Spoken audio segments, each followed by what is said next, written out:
seria completamente inviável, né? Então, há as punições, né, que elas estão previstas no artigo 98 e artigo 100, artigo 98, eu tenho que dar uma olhada nos artigos porque não é fácil decorar todos. E o artigo 112, né? Então, o que seriam essas punições, né? Na verdade, temos as medidas de proteção e as medidas socioeducativas. Porém, tem que fazer uma diferenciação. As medidas protetivas, elas são aplicadas apenas às crianças, né? E as medidas socioeducativas e as medidas de proteção são aplicadas aos adolescentes, conforme o artigo 98, inciso 3 do ECA. Tá? O que seriam as medidas de proteção? As medidas de proteção, elas são aplicáveis sempre que os direitos forem reconhecidos, que os direitos reconhecidos na lei forem violados, né?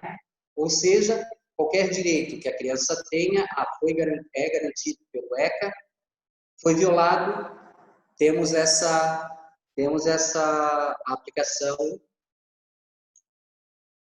das medidas de proteção, né? Que são forem violadas por omissão, por ação ou omissão da sociedade ou do Estado, ou por falta de omissão ou abuso dos pais e em relação à conduta. E, na verdade, as medidas socioeducativas são medidas aplicadas aos adolescentes que cometem atos infracionais, porém sempre com caráter educativo pedagógico. Por isso a questão de não levar a ferro e fogo, a questão punição, porque seriam mais, ele teria mais um caráter educativo pedagógico, né? E aí o Estatuto da Criança e do Adolescente, no artigo 112, se algum dos colegas já quiser, interrompendo, fazendo pergunta, pode, porque senão eu vou ficar falando. Ali no artigo 112, né, e ele tem também as consequências pela prática desse ato, né? Então, quais são as consequências desses atos infracionais? Eles vão desde advertências até internação em estabelecimento educacional, que seria a sanção, vamos dizer assim, a sanção mais severa, né? Teria um estabelecimento do Estado e a criança ficaria, o adolescente, no caso, ficaria ali, né, até cumprir essas medidas determinadas pela justiça, né? Então, para o adolescente, essa medida, esse tratamento vai ser sempre mais severo, né? Porque ele é taxativo, como a gente vê ali pelo artigo 112 do ECA, né? E uma das principais finalidades dela é buscar a reeducação e a ressocialização do menor infrator, né? Muito embora ele tenha um caráter de punição. Justamente para quê? Justamente para coibir que ele volte a cometer novos ilícitos, né? Novos atos ilícitos. Doutor, se me permite, esse artigo 112, né? Ele é um rol taxativo, né? Tá muito baixo. Está baixo? Está baixo. Esse rol ali do artigo 112, ele é taxativo, né? Sim. E ele é sucessivo, ou seja, ele ali elenca primeiro a advertência, né? E depois viria a obrigação de reparar o dano e assim sucessivamente. Então, como primeira medida, então, seria a advertência. E qual das possibilidades, como é que há esse critério, né, de punição? Como que se faz? Qualquer crime vai ser advertido ou, dependendo do crime, já pula para um inciso mais rigoroso, como internação, estabelecimento educacional, por exemplo? Assim, a advertência seriam para os delitos, né, os atos ilícitos de menor potencial ofensivo, vamos dizer assim. Vamos usar como exemplo, furtou um chocolate, né? Furtou um chocolate, ele vai ser advertido, vai ficar registrado que cometeu e vai ter só essa advertência, vai ser chamado os pais e vai encaminhar para né, a criança e os pais vão tomar mas há esse registro em algum lugar? A criança fica com essa mancha, vamos dizer assim? A princípio vai ficar registrado. Aonde Né? que fica registrado? É que, na verdade, assim, quando nesses casos a criança cometeu ilícito, o delegado vai levar a criança, né? Na verdade, tudo isso é com assistência, claro, né? E fica registrado, faz vamos dizer que não seria um boletim de ocorrência, mas fica, né? Registrado, né? E, claro, com todo o acompanhamento, os pais junto, né? Porque futuramente isso vai contar, ou embora não vá, quando ele fizer 18 anos, né, ou mais, isso não vai ter uma referência muito grande lá na frente, entretanto fica, né, consta lá que ele cometeu um ato infracional. Então, até vou comentar ali, também tem a questão da obrigação de reparar o dano. Essa obrigação de reparar o dano, ela é específica para o adolescente. Ela não pode ser passada para os pais. Então, não quer dizer que ele furtou ele danificou uma janela, um vidro, né? Não é, essa responsabilidade, ela não é repassada nem para o pai, nem para a mãe. Essa responsabilidade de reparar o dano é da criança, do adolescente, no caso. Então o adolescente, ele é um estagiário, ele trabalha, ele tem condições financeiras de arcar com esse custo. Aí sim, vai ser reparado o dano. Não tem condições, ele não trabalha, isso não transfere para o pai, não é o pai que vai ficar responsável. Não vamos cobrar dos pais. Não é cobrado dos pais. A questão da liberdade assistida. Depois temos a inserção em regime de semi-liberdade. E o mais gravoso, que seria a internação em estabelecimento educacional. Então, vai ficar numa instituição só voltada para adolescentes. E lá, sim, ele vai ter as medidas socioeducativas, né? Vai estudar, ele vai trabalhar, mas nesse caso ele fica realmente recluso, né? Ele não sai, é diferente da liberdade assistida da inserção em regime de semi-liberdade, que esses ele teria a opção de ficar interno e sair para estudar, para trabalhar, para fazer outras coisas, né? E mais alguma pergunta, doutora Michele? Mais alguma questão? Também há uma diferença ali, né? Para o tratamento de quem recebe, né? Para criança e para adolescente, né? Quem seria o responsável por receber essa denúncia, vamos dizer assim, e acompanhar a aplicação da pena e tudo mais, né? Até para criança é o conselho tutelar, é isso? E para adolescente já seria na própria delegacia, né?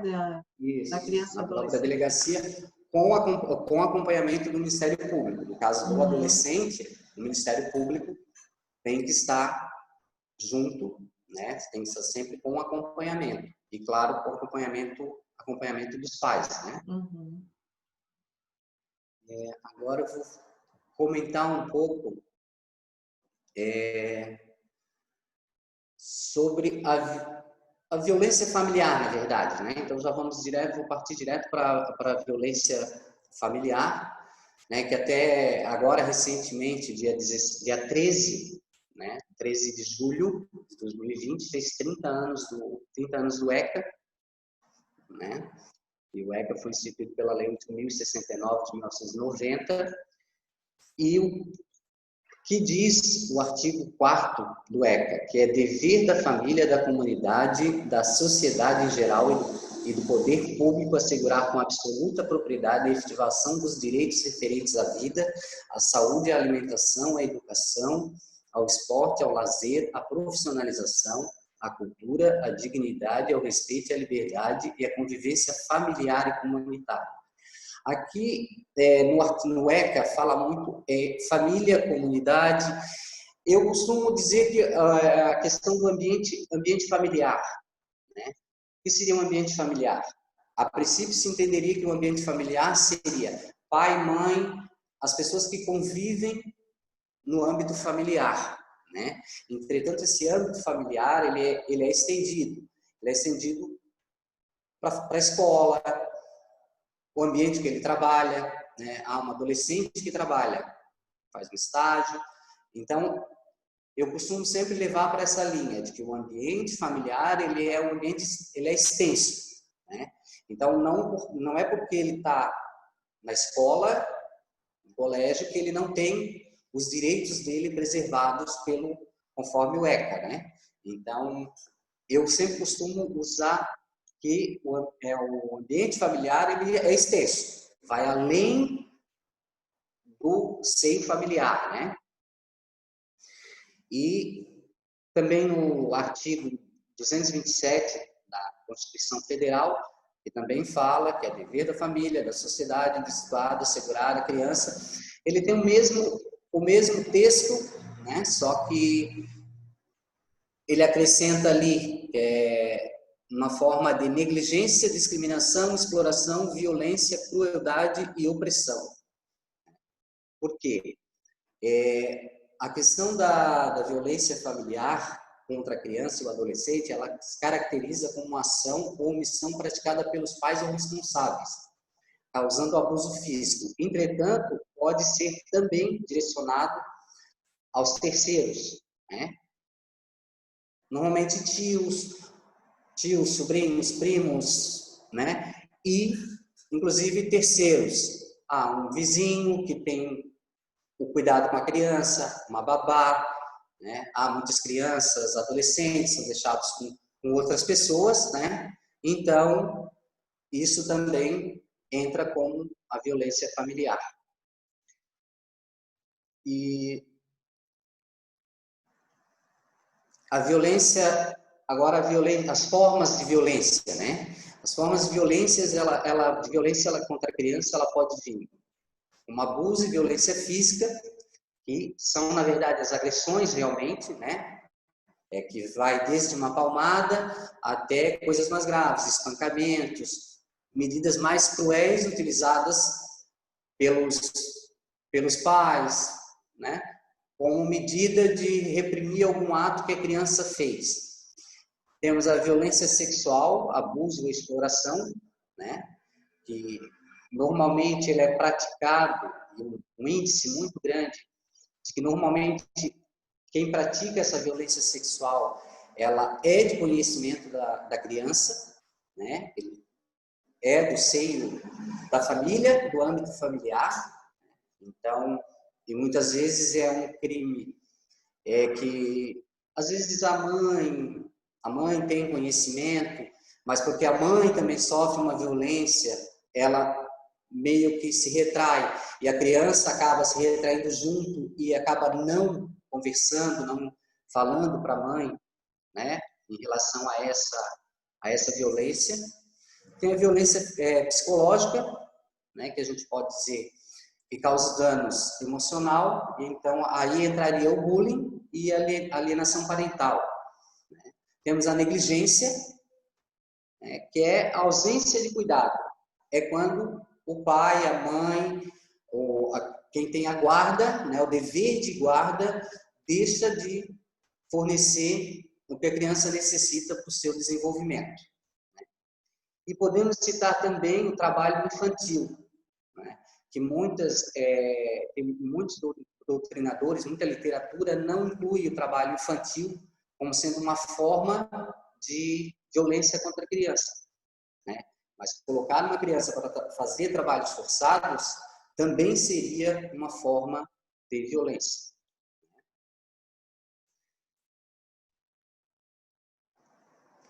E quais seriam as consequências propriamente ditas, né?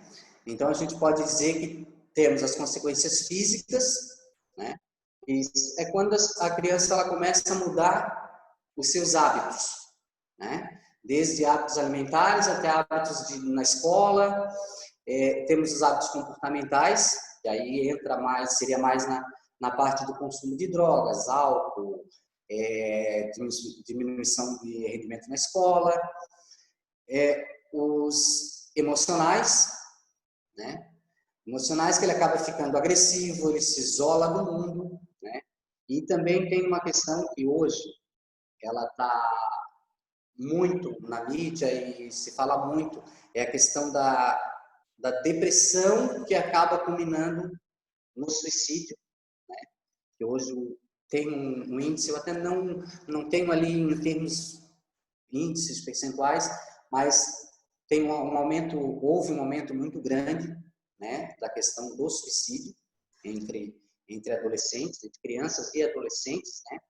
E até por conta desse isolamento social, eu até estava vendo uma matéria hoje que falava sobre isso, sobre a questão do isolamento social e até por conta também da falta de interagir com as pessoas. Às vezes em casa ele tem um ambiente familiar meio que as pessoas não se conversam muito, o pai e a mãe trabalham, estão sempre fora, então fica com uma outra pessoa, fica com um avô que é mais de idade, então não tem essa interação. Então muitas vezes ele acaba se isolando, né? Embora tenha hoje muito sistema de internet, coisa e tal, mas ainda assim há um índice muito grande da questão da depressão, que culmina com o suicídio. Outra questão também é a questão sexual, né? E as consequências sociais, que seriam os comportamentos antissociais, né? A criança começa a ficar agressiva e por conta dessa agressão, ou às vezes até por conta do isolamento, ela deixa um pouco a convivência familiar e a convivência social de lado, né? E se isola, e isso pode culminar daí na depressão e outros tipos, né, de problemas e até de doenças. Doutora, mais alguma pergunta? Alguém quer fazer alguma pergunta, algum comentário? Nós temos sim, temos perguntas, temos comentários. Se me permite, então, o próprio ECA, né, ele traz ali no artigo 18, e particularmente no 18A, que foi acrescentada pelaquela lei chamada Lei da Palmada, né? Lei da Palmada. 13.010, e ela traz ali justamente no capítulo que fala sobre o direito à liberdade, ao respeito e à dignidade, né? Da criança e do adolescente. Então, ali fala justamente sobre essa questão da proibição do castigo, né? Físico, né? E também a questão do tratamento cruel, degradante, como forma de correção, disciplina, educação e tudo mais, né? E justamente atitudes que causam esse sofrimento, sobre lesão, né? Humilhação, ameaças, né? Então é uma lei que foi bem importante, acrescentou muito o ECA, né? No tocante a isso, e também aos tratamentos, né? Aos programas oficiais, né? Que justamente trazem essas medidas socioeducativas, né? Feitas pelos agentes públicos. Então é muito importante destacar isso também. Doutora Michele, ali na questão da lei da palmada, né?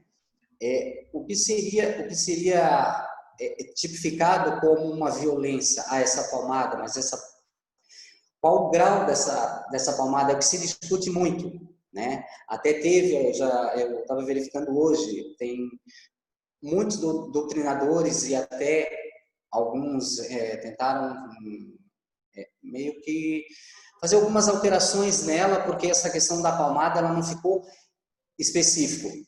Porque seria punido o quê? Qualquer tipo de palmada ou uma palmada em excesso, né? Eu penso que a palmada, violência é violência, né?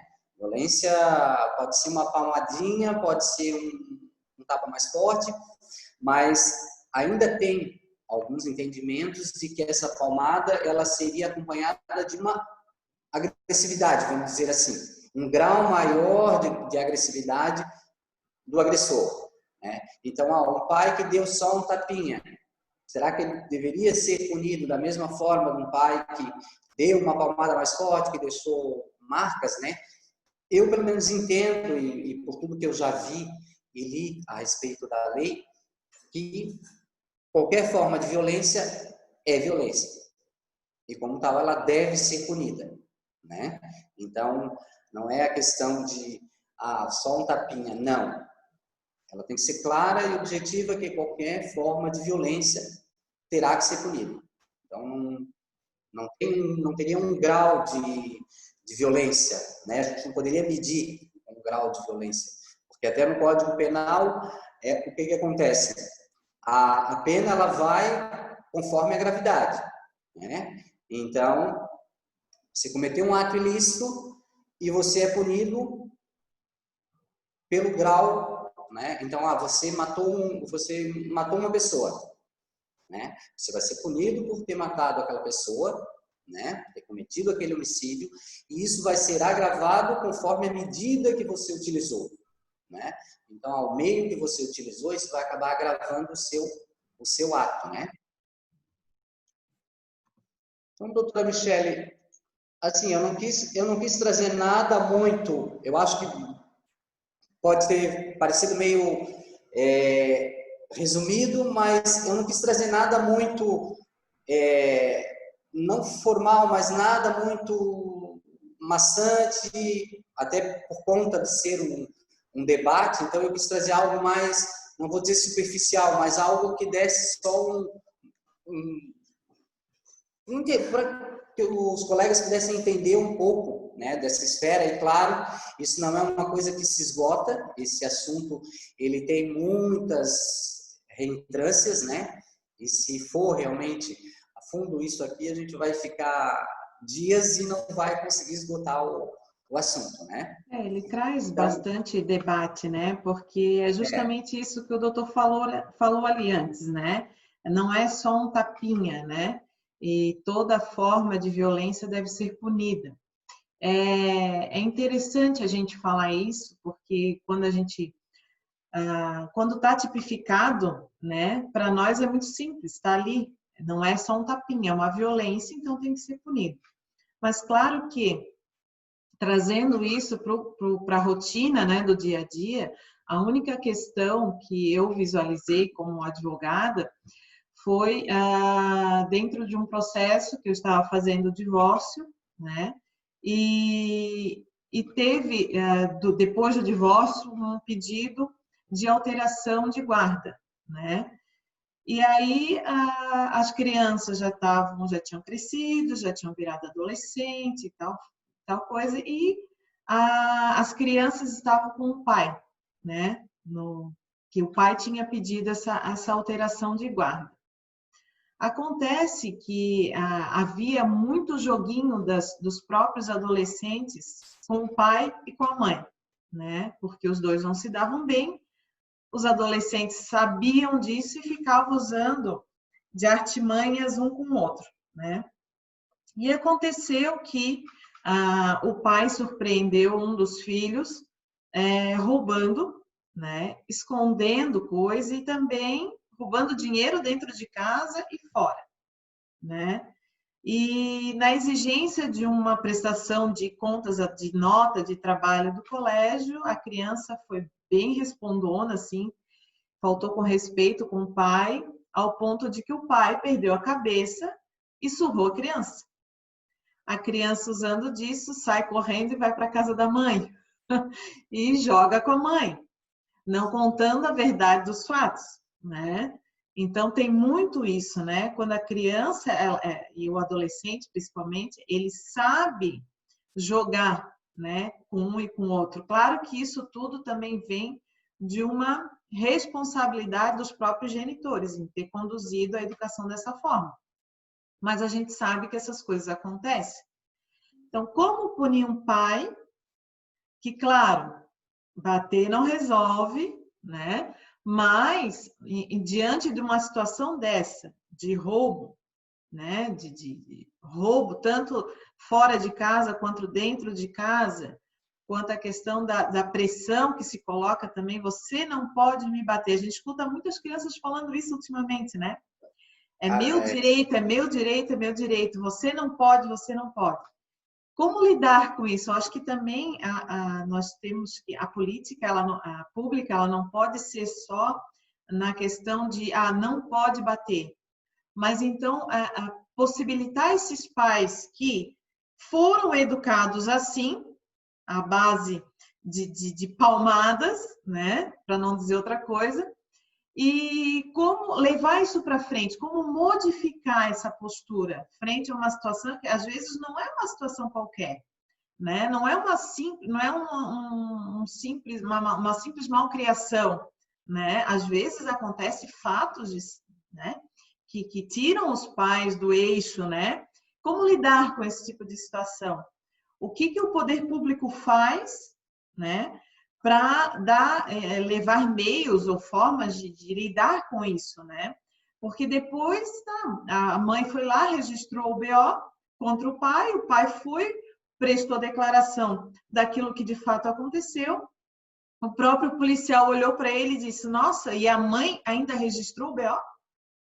O próprio policial recriminou a mãe por ter registrado o BO e não ter aplicado uma sanção, uma punição, alguma coisa com relação aos adolescentes que já tinham praticado crime e não se sabe se ela tinha conhecimento ou não, né? Então, como lidar com isso, né? Como lidar com esses adolescentes que cometem infrações e como possibilitar que os pais, né? Aí abro a discussão para todos, né? Que opinem, inclusive doutor Marcos, né? Doutor Marcos fica à vontade de opinar a respeito. Como fazer com que, como discipliná-los, né? Qual é a melhor forma? Às vezes conversa não adianta, né? Às vezes a coisa está já passou de tantos limites, claro que uma culpa anterior, né? Por uma falta de responsabilidade anterior, mas daqui para frente a gente tem que olhar daqui para frente o que fazer agora em frente a uma situação dessa. Doutora Michele, assim, ó, eu entendo e defendo muito a questão da educação. Acho que a educação é primordial, né? Ela é a base de tudo, né?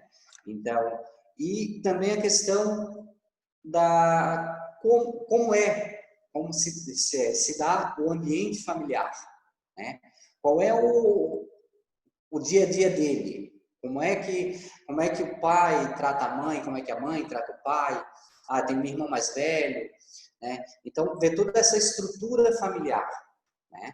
A estrutura familiar também ela é importante, né? E a questão do diálogo, né?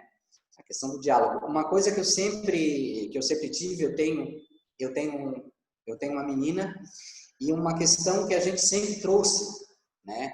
E a gente já foi até inclusive criticado algumas vezes por isso, que a gente sempre foi muito aberto a conversas, né? Então, e a gente já foi criticado por isso, por excesso de liberdade, né? Não, a gente deixava correr frouxo, como diziam, não, mas vocês deixam correr muito frouxo, faz o que quer.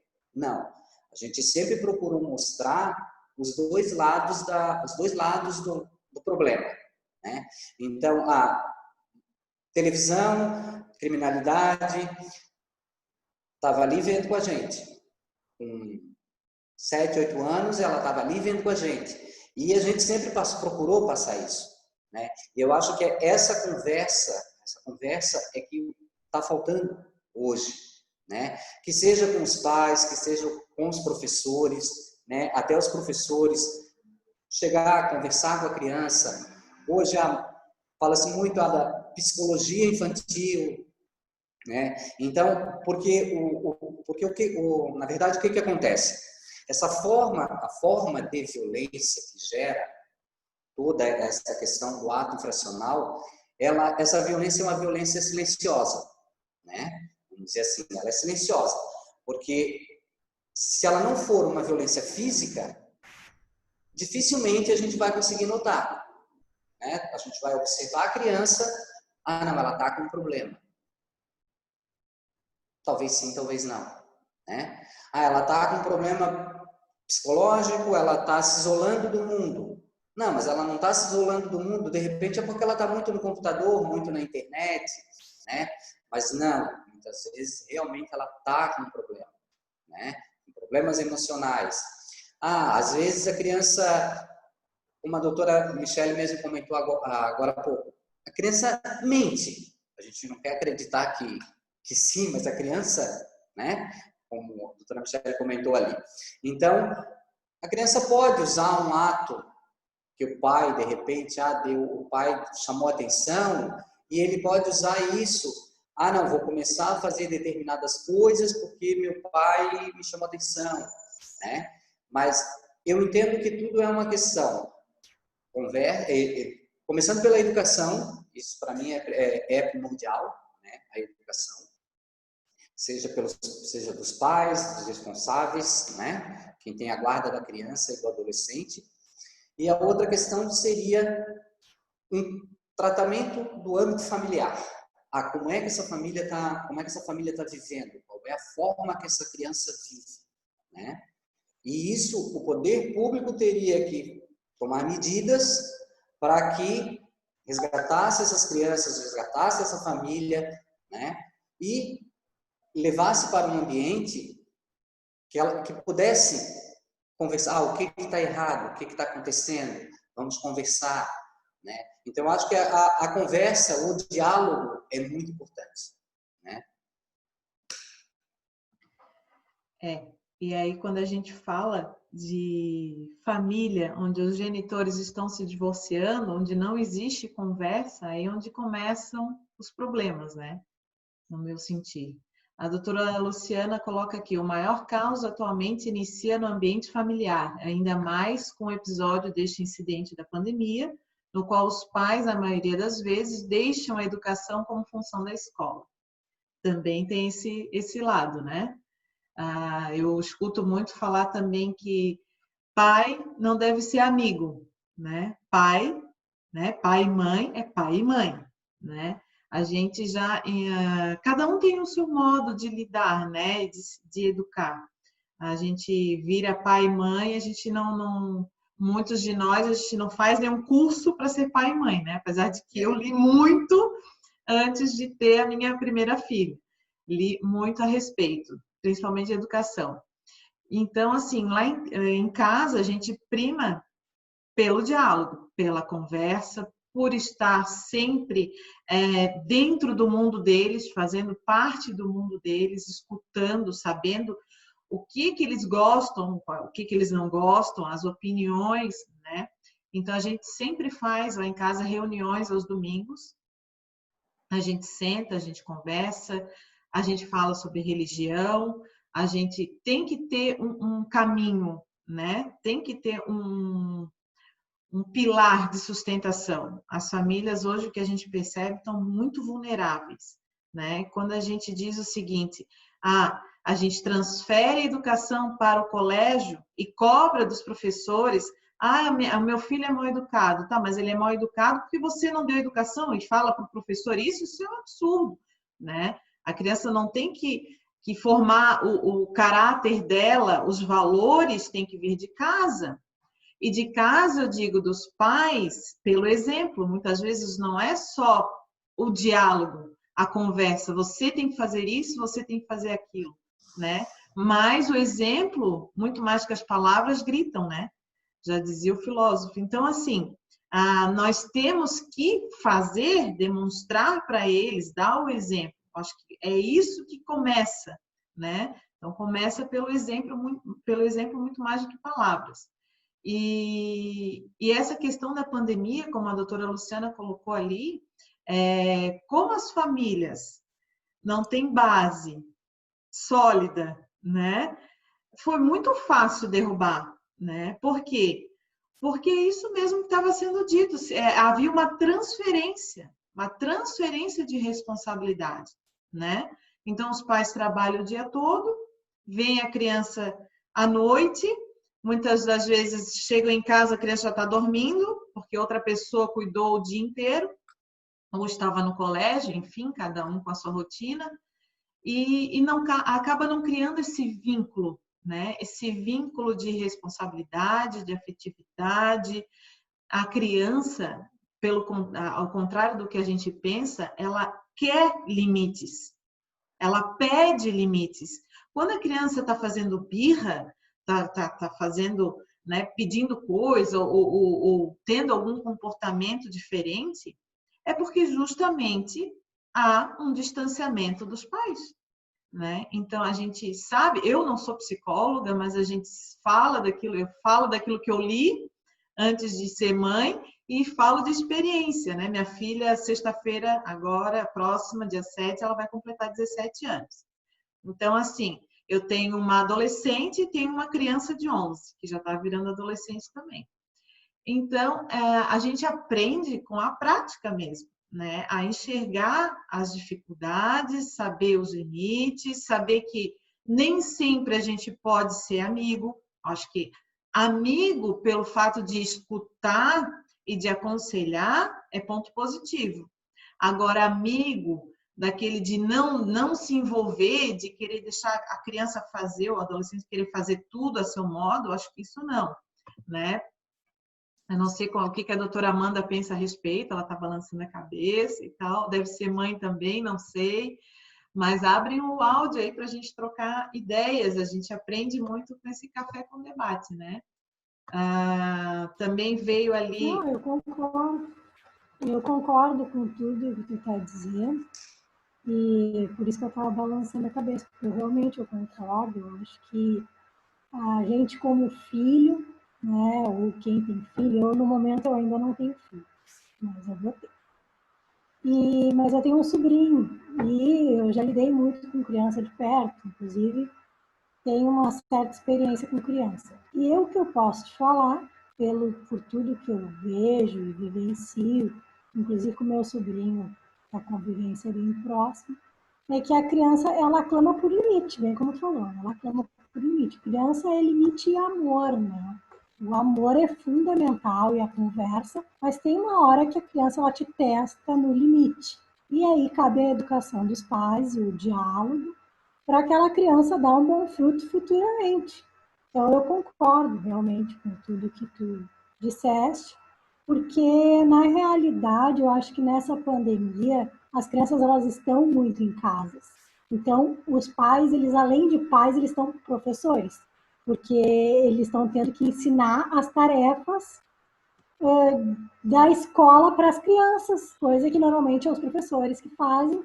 Claro que tem as aulas virtuais, né? Mas também está um pouco sobrecarregado para os pais nesse momento, né? Porque tem que retomar todas as lições e ainda, né, fazer todas aquelas tarefas domésticas com a criança.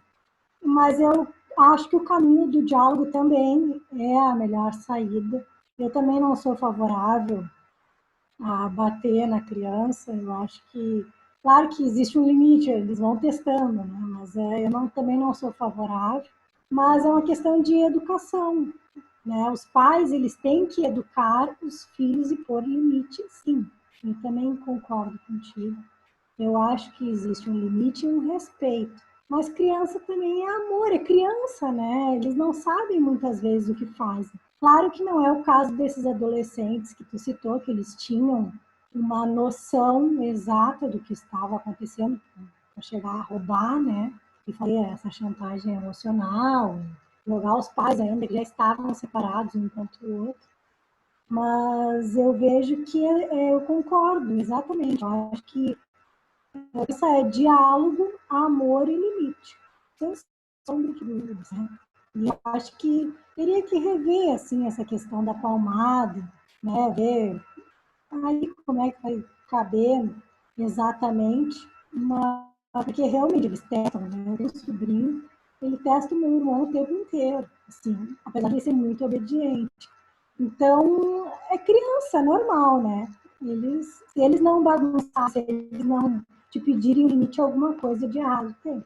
Então, é mais ou menos isso que eu acho, que eu penso sobre o assunto. Concordo também, concordo exatamente com o que a doutora falou. Inclusive, eu acho que cada um tem a sua responsabilidade, né? Cada um. A criança também tem a sua responsabilidade, né? Então, eu acredito que antes do direito a gente tem deveres também.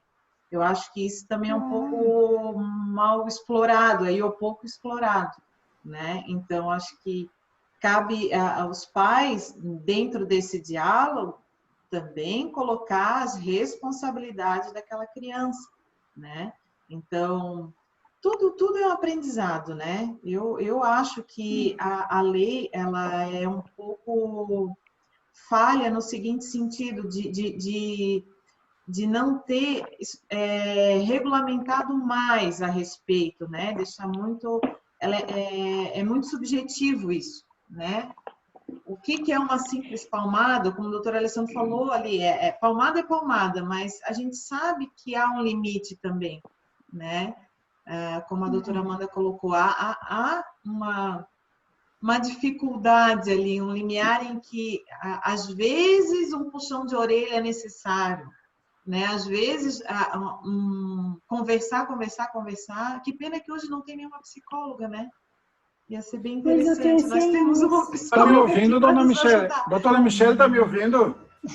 Doutor Marcos, sim, estou lhe ouvindo. Ah, então tá. Que bom. Estou lhe vendo agora também. Eu já entrei saí umas 5 vezes. Eu percebi. Gostaria muito de lhe ouvir a esse respeito. Pois então. O senhor é pai? Isso é pergunta que se faça.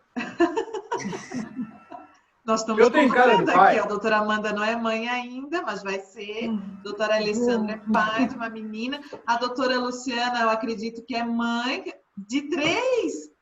De 3, eu vi uma aí já pertinho da doutora ainda há pouco. Eu não estou lhe escutando, acho que o áudio está com problema. Está fechado. Não, eu não estou falando, na verdade. Ela é rapinha. Eu estou só lhe ouvindo. Na verdade, assim, ó, ninguém conta para ninguém.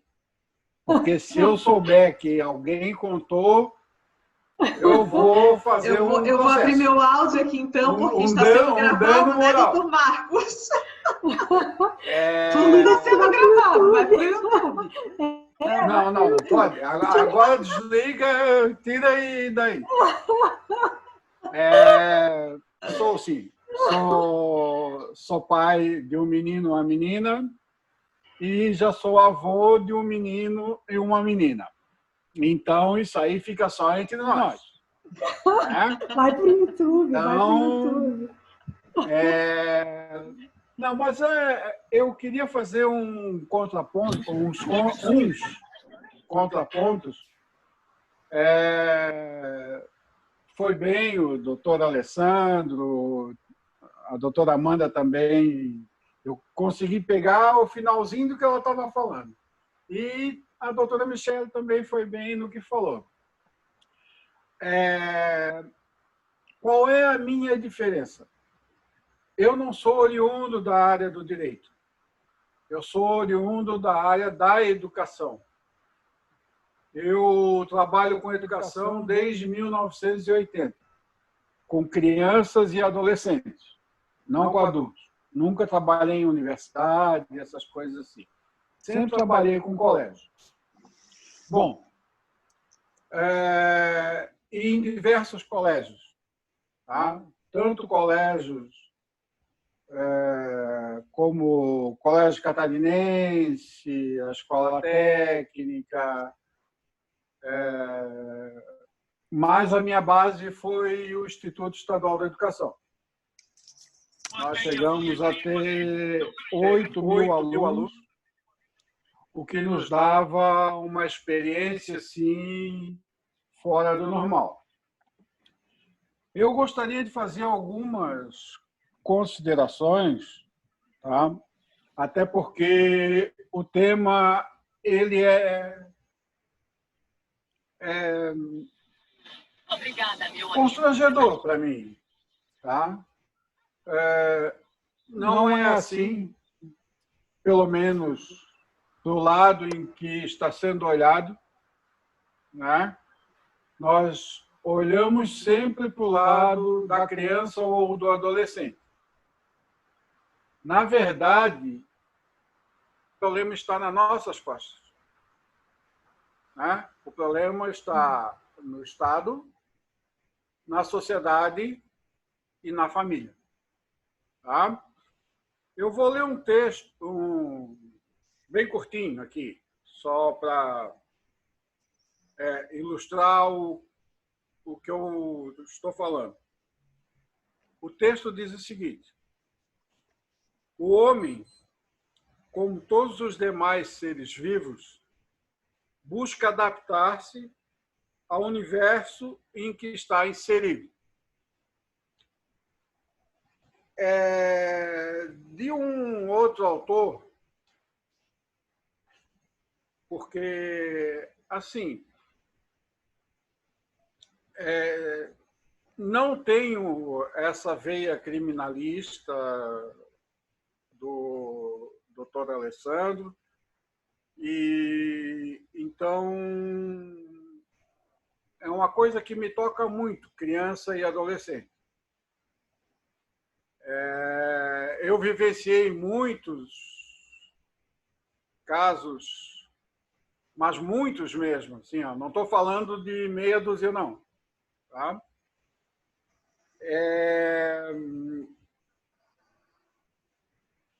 Ficou bastante patente agora, durante a pandemia, a desigualdade social. Né? Não existe... o nosso país sempre foi, né? Não tem o que se negar, tá? Um país desigual. Estudar numa escola pública e estudar numa escola particular é a diferença da noite para o dia. Tá?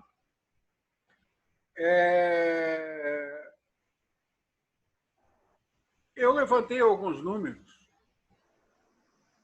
apenas para exemplificar ou, enfim,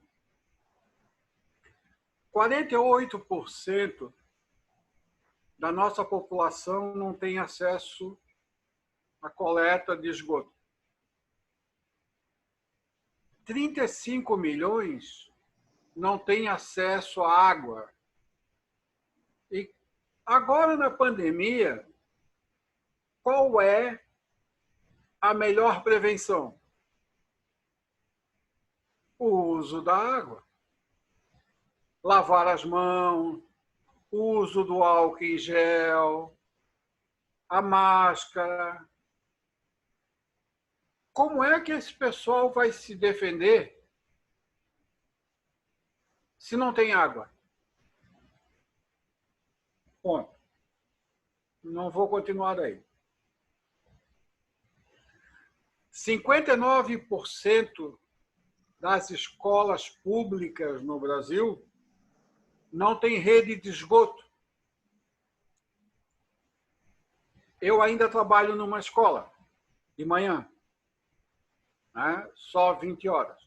As outras horas eu passo no escritório.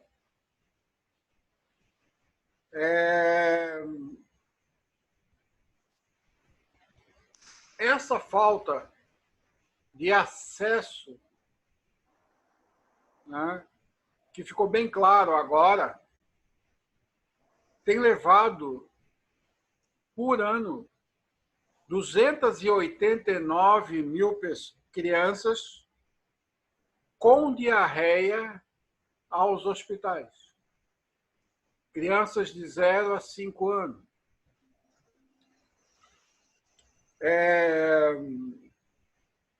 25,3% da população brasileira vive abaixo da linha de pobreza. E 52,5 milhões estão acima, estão na linha da pobreza. Então, o que é que nós estamos falando aqui? O que ainda há pouco foi comentado sobre família.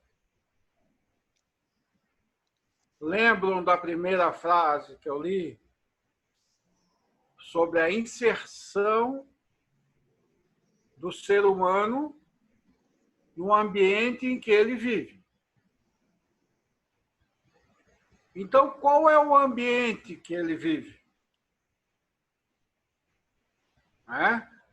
A gente trata no escritório com pessoas de um certo poder executivo. Econômico. As pessoas que não têm acesso, elas são obrigadas ou a aturar, né, as mulheres, a violência familiar, as crianças, como o doutor Alexandre já falou, de todos os tipos, eu nem vou citar também para não perder tempo. E como é que essa criança vai se inserir nessa sociedade? Se ela chega na escola e vê uma repetição do que acontece em casa. Eu tenho exemplos, não vou citar nomes de ninguém, não vou, para não me complicar. Mas tem professores, e não são poucos, né, nesses quase 40 anos que eu tenho de magistério, que as tratam como se fossem animais. Né? Eles, principalmente na escola pública, mas a escola particular faz isso também. Tá? A escola particular, ela paga por fora e paga na carteira. Então, o professor ele não ganha tanto assim na escola particular, não. E isso tudo traz para ele um sentimento emocional de dor. Porque ele tem que sustentar a família dele, ele tem que dar aula, às vezes, em 3, 4 escolas, e o primeiro que se levanta na carteira vai sofrer. Tá?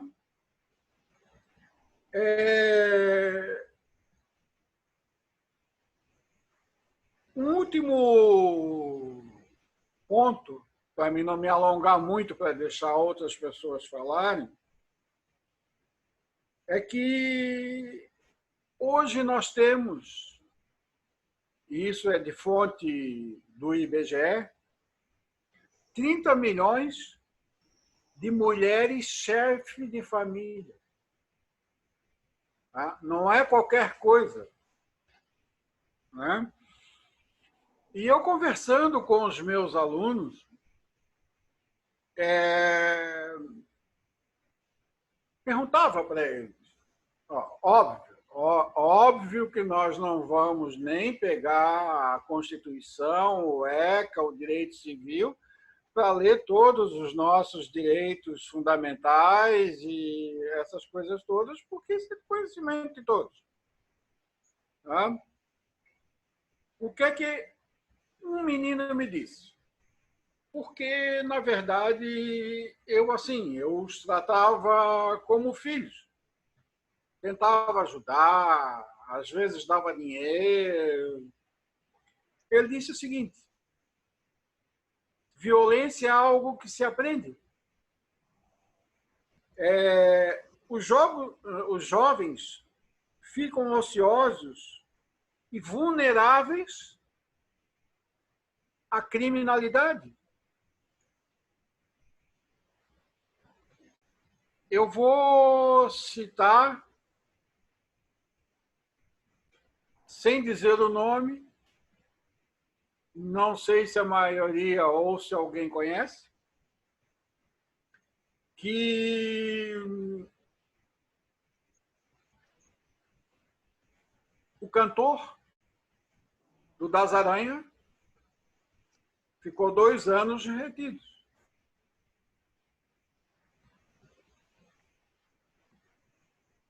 Família rica, estudava no Colégio Catarinense, foi meu aluno, tá?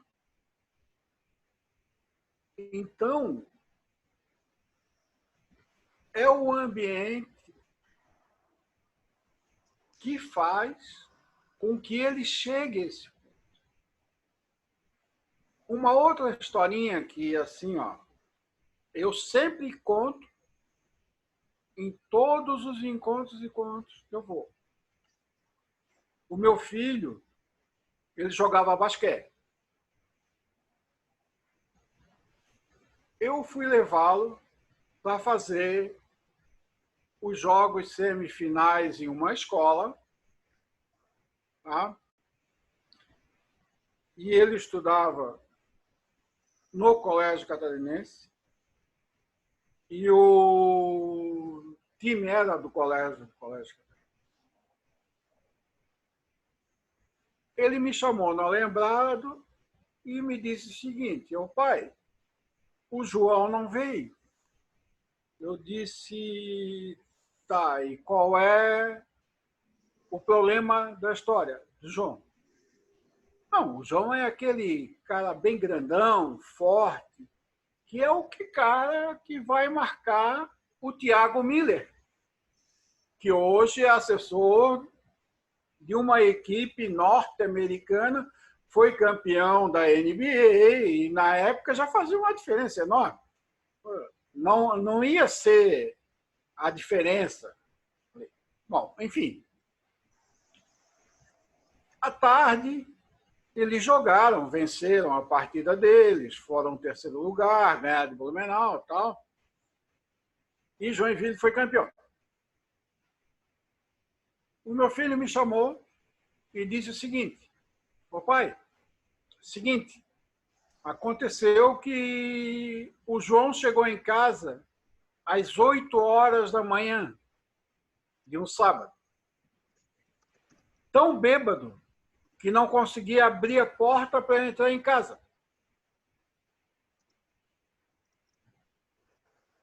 E os pais chegaram às 10 horas da manhã, mais bêbado do que ele.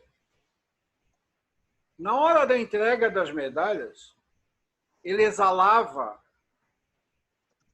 um cheiro de álcool. E o meu filho me conhece muito bem. Agora não, né? Agora já passou. Ele só disse o seguinte: tu só vai entregar a medalha para mim se tu prometer que tu não vai fazer nada. Eu disse: não, pai, não vai nem botar a mão nele. O exemplo vai ficar. Então, num resumo geral, né? Eu queria fazer uma correção para a doutora Michele e para o doutor Alessandro, desculpe, que a criança ou adolescente que for pega cometendo ato infracional, é ato infracional, tá, doutor Alessandro? É o que a maioria da doutrina considera. Ele é levado imediatamente a uma delegacia. Se ele estiver com um mandado de prisão, aí sim o MP e mais o Conselho Tutelar acompanham a prisão dessa criança à presença de um juiz. Aí ali, dentro de tudo que o senhor explicou, todos os crimes, todas as punições, tudo, e não vou repetir, óbvio. Então, assim, finalizando, já estou falando demais, eu acho que nós temos que virar para o outro lado. Nós não temos uma política pública nacional, né? O que os especialistas em direito público chamam de... Deixa eu dar uma olhadinha aqui.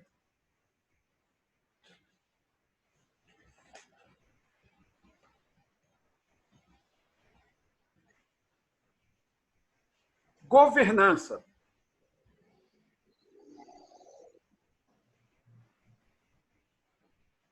E isso ficou bem claro agora na pandemia.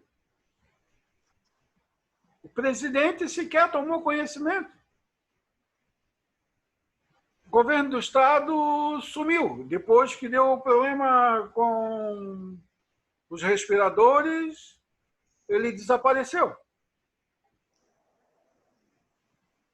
Vocês já passaram no centro da Palhoça?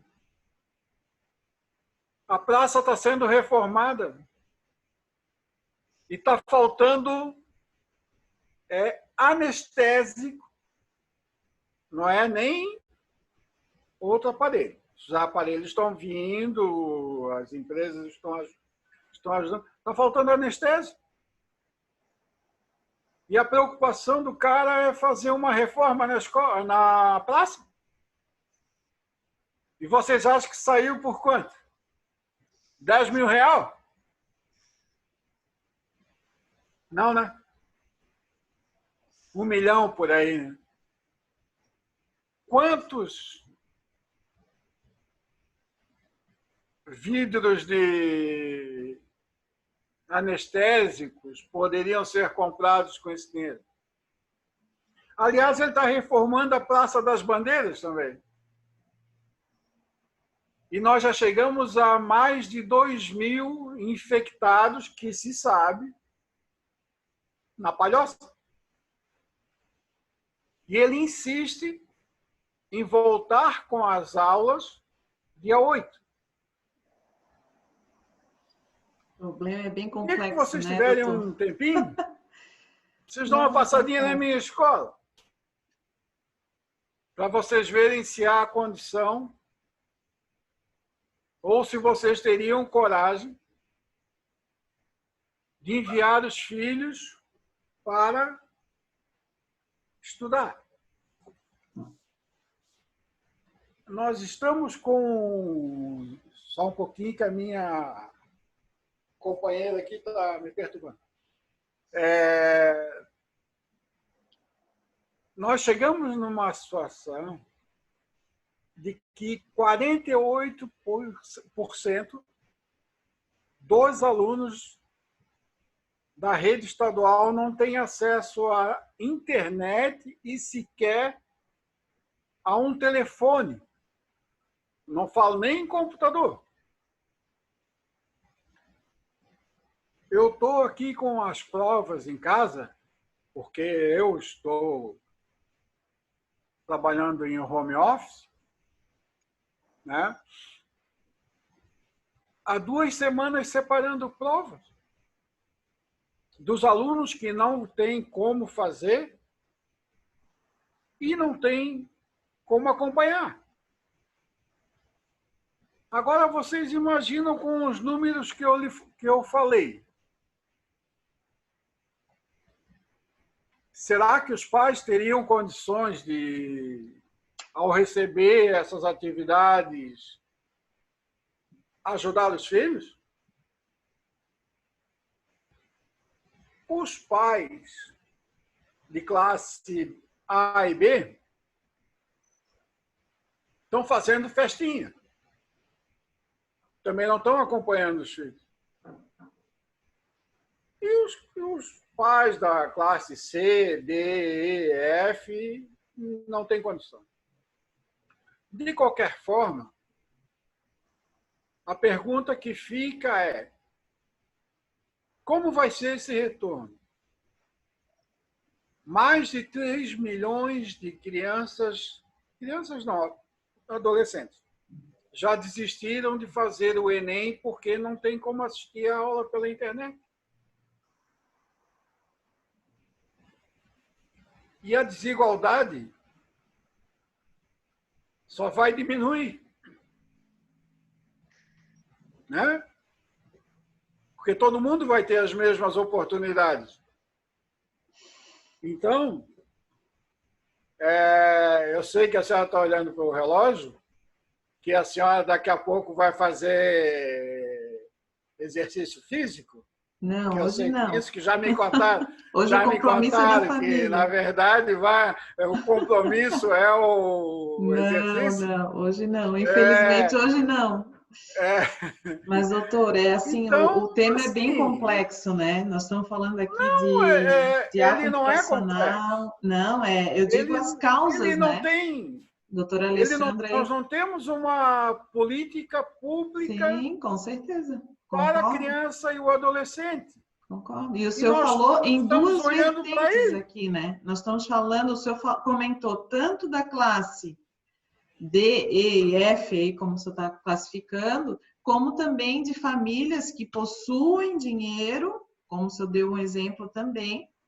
Mas o que a gente tira de lição disso tudo é que, além de ser complexo, e não só a responsabilidade da família, mas também da sociedade, também do poder público, né? É que o problema está em todas as classes, né? A falta de exemplo, a falta de amor, a falta de cuidado, a falta de educação, ele é um problema inerente às famílias, né? E as consequências disso são aí, ó.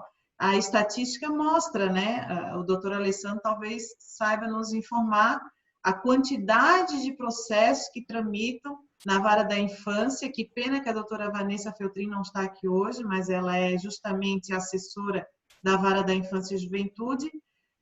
Poderia até nos trazer essa informação de quantos processos tramitem, né? Quantos atos infracionais tramitam hoje na nossa comarca. E foi uma das razões que houve a separação, né, da vara da família. Então, é um problema muito sério, né? Eu gostaria de ler também aqui as considerações dos advogados que estão participando, a doutora Luciana, continuando que ela tinha escrito anteriormente. O maior problema que existe é quando a família procura ajuda do Estado por meio de psicólogos no posto de saúde e nunca tem vaga. É uma questão também. Priscila, deixa eu só voltar a tela aqui. Doutora Priscila, há que se ter observância também a realidade das famílias. Muitas delas procuram auxílio no CRAS, por exemplo, e não obtêm muito retorno. Ainda com a facilidade das drogas, até na escola, uma mãe solo, né, que trabalha o dia todo, tem bastante dificuldade. Vi muitos casos desses trabalhando no núcleo da infância e juventude da Defensoria de São José, estagiando, né? Então, depois a doutora Luciana complementa ali. A teoria é fácil, mas a prática, de que adianta dizer que o trabalho para uma criança não pode, mas ensinar a ajudar com pequenas tarefas é parte da educação. Doutora Ana Clara, deixa eu ver aqui, não foi ela que escreveu. Não, acho que é isso. Se mais alguém tiver alguma consideração para ser colocada, eu acho que isso tudo é um problema aí bem complexo. Essas colocações, doutora Michele, só vieram a reforçar o que eu falei. Sim, com certeza. Falta de política pública. Com certeza. CRAS, falta de psicólogo nos centros de saúde ou de atendimento familiar. Então, é o que eu digo. Nós temos adolescentes infratores ou Estado, sociedade e família infratoras. É bem essa questão. E além disso tudo que a gente estava falando no início, muitas vezes, não somente o diálogo, mas pelo exemplo, né? Eu acho que esse é bem um reflexo do nosso governo hoje. Não há um exemplo a ser seguido, né? Então, como o doutor bem colocou, cadê o exemplo? Né? Como a gente vai exigir um comportamento das crianças se o próprio Estado é negligente, se o próprio Estado não dá o exemplo? Estado quanto governo, né? E aí vem o Estado, e aí vem as famílias, aí vem a sociedade, né? Julgar é fácil, né? Mas eu acho que a gente tem que estar atento a todos esses problemas como um todo, não é um problema isolado. Quando a gente traz aqui casos específicos, né? Eu trago, como a doutora Luciana colocou, a prática, né? Como funciona na prática? Como lidar com essas situações? Às vezes os pais não sabem lidar com essas situações, porque também não foram instruídos, não têm condições, às vezes nem emocionais, não foram criados também dessa forma. Então, há uma complexidade muito grande, há uma ausência do Estado. Quando se procura ajuda, não se tem, como a doutora Luciana colocou, né? Então, eu não sei se a doutora Tainá quer colocar mais alguma observação, né? De repente, algum caso concreto, mas a gente já está se encaminhando aí para a finalização. Se o doutor Alessandro quiser colocar também suas considerações finais, fique à vontade. Eu gostaria de agradecer a participação de todos, né? E espero ter contribuído de alguma forma, né? É um tema, até como eu já havia comentado com a doutora Michele, que é um tema que, se a gente ficar debatendo, a gente vai virar a noite e não conseguimos esgotar o assunto, né? Mas seria isso. Eu agradeço a presença de todos e espero, quem sabe, né, uma próxima oportunidade, trazer um outro tema, algum complemento desse mesmo tema, né? Seria isso. Nós que agradecemos, doutor, pelo seu estudo, pela sua disponibilidade de vir aqui trazer um tema que é bastante complexo e é uma situação delicada, como o doutor Marcos falou, né? Sim. Falar de criança e adolescente não é uma coisa fácil, né? O doutor ali tem bastante experiência nessa área, quem sabe uma próxima oportunidade, doutor Marcos, possa vir a falar mais sobre esse tema, estender um pouco mais. Eu acho que a gente precisa ter esse contato maior, quem sabe também trazer uma psicóloga aí para nos ajudar, né? Trazer ideias, soluções, quem sabe a gente possa junto criar algum mecanismo, né? Nós somos um ente aí que tem bastante atuação, né, na sociedade, então também é nossa obrigação, nosso dever levar a instrução, levar alguma situação que melhore, né? Melhore a sociedade, que contribua para a sociedade. Fica a dica aí, doutor Marcos, quem sabe o doutor possa nos ajudar nesse ponto, né? Trabalhar aí com o doutor Alessandro, que está atuando na área. Agradeço a todos, doutor Richelle, muito obrigado. A doutora Luciana colocou mais uma questão, fazer os pais um tipo de tratamento com acompanhamento, né? Os pais de maneira que não se torne agressivo nem positivo. É isso aí, trazer.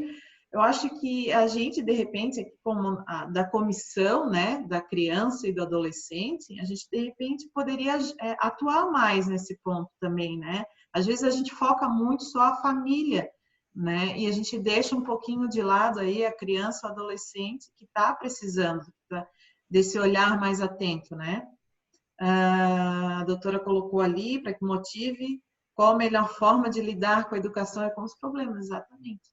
Né? A gente fala muito de cartilhas, né? Cartilhas do direito de família, das famílias, cartilha contra a violência doméstica. Eu acho que, quem sabe, é uma situação aí que a gente possa criar, né? Enquanto comissão, levar para frente algum projeto nesse sentido. Tá bom? Eu agradeço a participação de todos. Doutor Marcos, quem sabe o doutor explore mais esse assunto aí no próximo encontro. Hoje, de fato, o horário aí está um pouco apertado, Mas agradeço novamente a dedicação do doutor Alessandro. Muito obrigada, foi muito bom discutir esse tema. Agradeço novamente o doutor Marcos, que é sempre muito participativo.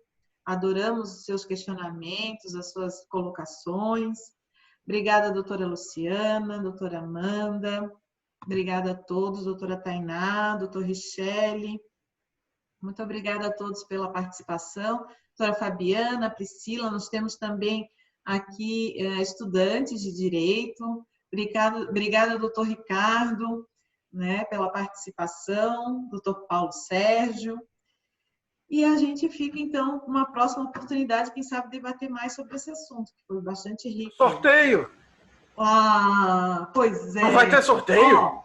Na verdade... Se eu soubesse, eu não tinha vindo. Na verdade, não tem sorteio, mas sim tem kits. A doutora Michelle, já buscaram já foi melhor. Os kits de vocês melhor. da CASC estão todos lá na subseção esperando os doutores. É só agendar o horário e lá não. de vocês da CASC. Não. Já foi melhor. Doutor, quem sabe na próxima reunião o doutor possa ofertar um brinde aí para a gente sortear, né? Ou quem sabe o palestrante. O doutor Alessandro, então, já está devendo. Escreva um livro para nós aí, doutor Alessandro. Ia ser muito bom. Ia ser muito bom. Doutora Michelle, a gente já podia aproveitar e já escolher o próximo, né? Sim. Nós vamos... Já podia escolher o próximo palestrante. Como nem todos os membros estão aqui participando hoje, eu vou já colocar lá no grupo, né, para que o próximo aí já se candidate. Eu tenho um tema bastante interessante para trazer, mas vou deixar livre lá para quem sabe... Está decidido? Não, de maneira alguma. Estamos numa democracia, vamos colocar... Para que alguém vai procurar outra coisa? Já está decidido. Eu gostaria de falar sobre os desafios da família. Os desafios da família, coparentalidade. Isso. Temos bastante temas interessantes aí. Contrato de geração de filhos é um tema bem interessante. Então, temos várias coisas novas aí para abordar, mas eu vou colocar ali aberto para que todos possam opinar. Não. O doutor já é decidido. Já assumiu. Está decidido. Está decidido. Né, doutor Alessandro? Já somos em quatro. Só botar lá, ó. Próxima palestrante do Ministério. Sétimo café, a doutora Michelle. Pode falar, doutora Luciana. Eu vou preparar um tema para o meu TCC e aí eu vou expor ele aí mais para frente. Que maravilha! Depois a doutora Michelle. Eu estou no segundo semestre ainda. Eu vou passar essa prova. Esse mês é mês de estudo e prova. Eu tenho até o dia 2 para fazer as 11 provas. E aí eu tenho que fazer vários trabalhos e tal. Aí eu vou começar o TCC. Aí eu começo o TCC, vou preparar um material para fazer uma também aí. Que maravilha, olha só. Que ótimo. Seja bem-vinda, doutora Luciana. Dana, eu vou pegar um tema que tem relação com crime entre famílias, alguma coisa assim. Olha. Tá, o próximo é a doutora Michelle, então. Depois, a doutora Vamos fazer Luciana. A votação. Está decidido. Depois. 2 meses, nós não temos mais nada que fazer. Tem o meu voto, tem o meu voto. Tá vendo? A doutora Vou ter que trazer brinde, então. Vou querer bastante perguntas, porque eu pergunto muito. Eu vou querer bastante perguntas, porque eu pergunto muito para vocês, hein? Que bom. Que bom que contribuiu bastante para os questionamentos aí. Que ótimo. Gente, muito obrigada de novo, né? Pela participação. É muito bom revê-los, é muito bom os debates, adoro ouvir todos vocês. E vamos para uma próxima, então, nosso 7º encontro, não é isso? Isso, doutora Michelle, palestrante. Vamos lá, vamos em frente. Isso. Vamos em frente. Isso aí. Obrigada a todos, uma excelente semana. Fiquem todos bem, selfie. se cuidem. Oi, doutora? A nossa selfie. Então, já fiz várias, estão lá no grupo, nós podemos fazer a última, então. Todos sorrindo. Sacanagem. Espera aí. Então, peraí, Ai, 2, 3 Michele, e... tô aparecendo. doutor Michele agora aparece, Tá saindo né? a foto, tô aparecendo. Vamos lá. É 1, 2, 3 espertinho. e já. Olha, ótimo. Já colocarei lá no Manda no grupo depois. Sim. Obrigada. Obrigada a todos novamente, tá? Ó, só para Obrigada. lembrar, colocaram todos os nomes ali no chat? Não. Não. Coloquem ali novamente, porque Palestrante colocou. até para falar aqui no início deu um erro de gravação, tá, doutora Alessandra? Infelizmente, deu um errozinho aqui no início, acho que os primeiros 5 minutos ali a gente não conseguiu gravar, mas ficou tudo registrado até o presente momento. Agora eu vou encerrar então a nossa gravação. Mais uma vez agradeço a participação de todos e até o próximo encontro. Boa noite. Boa Boa noite. noite. Boa noite. Tchau, tchau. Doutora Michele palestrante. Já está Nossa registrado. líder. Está registrado, hein? Registrado. Obrigada, gente. Boa noite. Boa Boa noite. noite.